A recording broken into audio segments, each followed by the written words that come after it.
The only word I can use for that is a disgrace. Those players have let the club down. They have shown contempt for the club badge. So much went wrong today. It is completely and utterly unacceptable, everything that happened. Chelsea have lost 7 out of our last 10 games. 7 defeats in 10 for Chelsea. That is a crisis. I think that we talk about things potentially being a crisis far too much in this country when we're talking about football. We always say that a club is in crisis, but it's not always true. Like, at no point this season have Liverpool ever been in a crisis. Manchester United have not been in a crisis this season. Early in the season, when they were losing to Brighton and Brentford, they had a bad couple of results. They were in a bad period and they needed to sort it out. It needed immediate rectifying. It needed focus, but they weren't in a crisis. Chelsea are actually in the trenches. Chelsea are in a crisis that needs to be sorted out now. And Todd Bowley and Clearlake really do need to liven up Sharpish. I think these players, an awful lot of these players, are a total disgrace. A complete and utter disgrace. Cesar Azpilicueta for Willian. Chelsea fans were never respectful enough towards Willian. He can be a dazzling footballer, and he was obviously going to score tonight, but he made light work of twining up Cesar Azpilicueta. It was so easy. Azpilicueta was watching. And this is the problem. With Cesar Azpilicueta on the pitch, Chelsea can't win a game of football. He is clearly not good enough. He wasn't good enough 2 years ago, and we gave him a 2-year deal. This is so short-sighted. This is so foolish.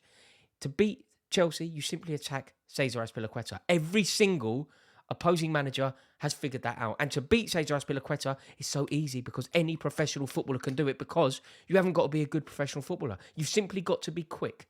Are you quicker than Cesar Azpilicueta? Because he is clueless. He cannot play Premier League football. Cesar Azpilicueta cannot play Premier League football. It's as simple as that. And if he's on the pitch, it is to the detriment of the entire team.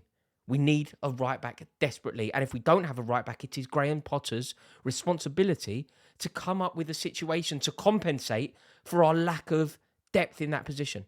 Cesar Azpilicueta being there meant that we didn't sign another right back. It was so foolish. But he needs to come up with a solution, because you cannot pick Cesar Azpilicueta. Willian was retiring in Brazil and he's coming back and slapping up Azpilicueta. Chelsea fans don't want to hear about Azpilicueta because they rate him so highly over the years, but he's completely and utterly not good enough. Kepa Arrizabalaga for that second goal, that geezer is a disgrace. He needs to get out of the club now. Kepa Arrizabalaga should never play for Chelsea again. In fact, he should have never played for Chelsea after the way that he disrespected Maurizio Sarri. I wasn't a Maurizio Sarri lover, but the way that Kepa Arrizabalaga disrespected the office of Chelsea manager, he should have never played for the club again. Ever. And the fact that look at what's happened the last couple of games. Jack Grealish laughing. I was talking to Riyad in the dressing room. I couldn't believe Kepa didn't just collect it. Yeah, me neither. Kepa Arrizabalaga actually dummying it tonight. He's coming out, sort of dummying the ball and going back and then being totally caught in no man's land.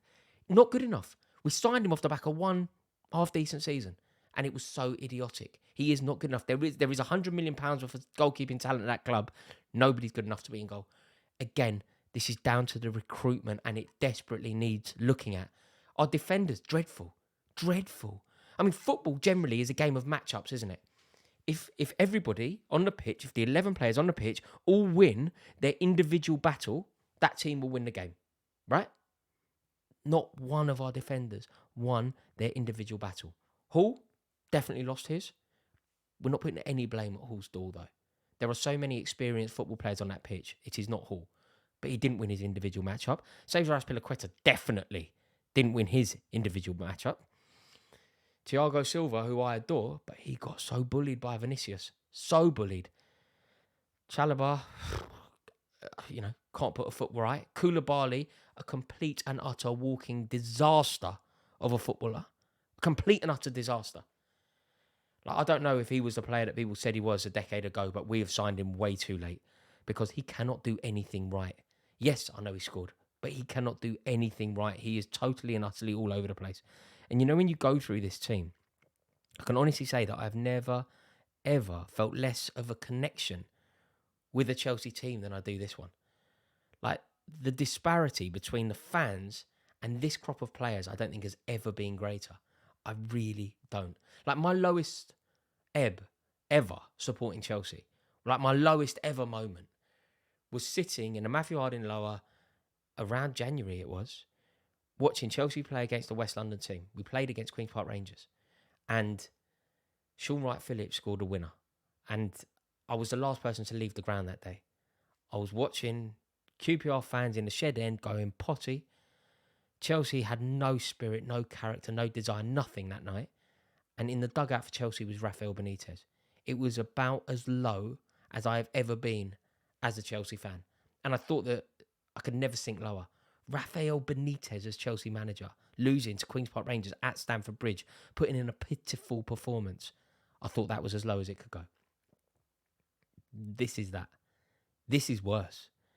It has never, ever been worse because these players, they do not care. They are mercenaries. They are so obviously mercenaries. And at boardroom level, they don't care either. Todd Boehly doesn't care about Chelsea. He cares about profit. He cares about Chelsea because it can be beneficial to him. But he doesn't care about Chelsea. And you can see that in the way that we are approaching things. You can see that there is no direction from above. And Todd Boehly and Clearlake, I think that they could be quite snide about it and not necessarily understand the importance of the fans. But this is on the precipice of a disaster for the club because the fans could turn. I've just spoke to my mate who's in the ground. Lots of songs about Tuchel, lots of songs about Abramovich. Cucurella got apparently huge amounts of abuse. You know, when he let that one go out, people were on his case. And Boehly is the public face of this. If it goes wrong at home to Palace, which let's face it, it could. Chelsea had 2 massive games this week. We had 2 tests. We failed one of them miserably. If it goes wrong against Palace, I think that this could be a really definitive moment in the Boehly era. Like, Chelsea need to get this right. But the recruitment of Boehly is why we are in this mess. Cucurella, Koulibaly. This is all a result of Todd Boehly's idiotic decision to put himself as one of the most important roles in world football. He put himself as the director of football at Chelsea. He was overseeing recruitment at Chelsea. How idiotic can you be? You have never worked in European sport before, let alone football, let alone Chelsea. You have never worked in European sport, and you give yourself one of the most important jobs possible. Who do you think you are? How conceited, how arrogant can you possibly be to award yourself that hot seat? How can you be that foolish to believe that you are the right person for that job? How can you do that? You might as well have put yourself centre forward, Todd. You might as well have stuck yourself centre half. Probably no worse than Koulibaly, in fairness, but you probably... I just don't know where we're going to go from here. I really don't. But, you know, Boehly arrived very urgently, told us what we were doing wrong, told us how we needed to improve, told us that we needed to play a 4-4-3 formation, put himself in the most important role at the club that isn't involved in the first team.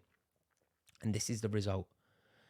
This is the result. The day that he installed himself in one of the most important positions that there are at the club, this is the result. So Potter, I mean, what does he do now? I mean, does sacking him work? Do we need to explore that? Are we there already? I mean, look, my WhatsApp group is currently popping off here, and it's all Potter based. I'd say out of the 9, 6 or 7 are ready for a change. Lots of talk about Luis Enrique, lots of talk about Zinedine Zidane.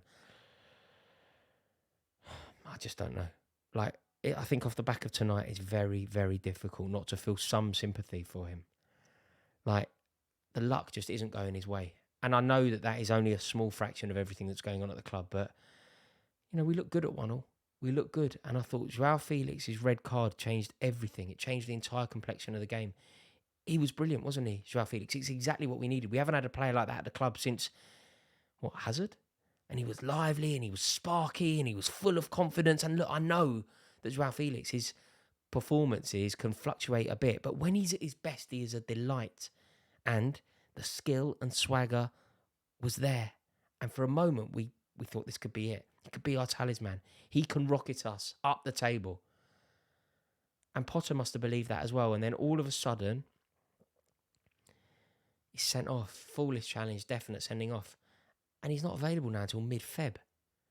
It's just a disaster. And that's why I sort of feel sorry for Potter. And the other thing is, does sacking Potter really work? When we've explored everything going on at the club, is there not something to suggest that the results will stay the same, but the manager will change because of the players at the club? How many members of this team are genuinely good enough? Like Kai Havertz, let's use him as a case study. He's an absolute disgrace. He's a coward of a footballer. There are so many players in this squad that are simply not good enough that I'm not sure that sacking a manager, as simple as that, rectifies it. Always very interested to hear your thoughts, though. So please do me a favour, comment below, let me know where you sit on this. Very interested to see what you have to say.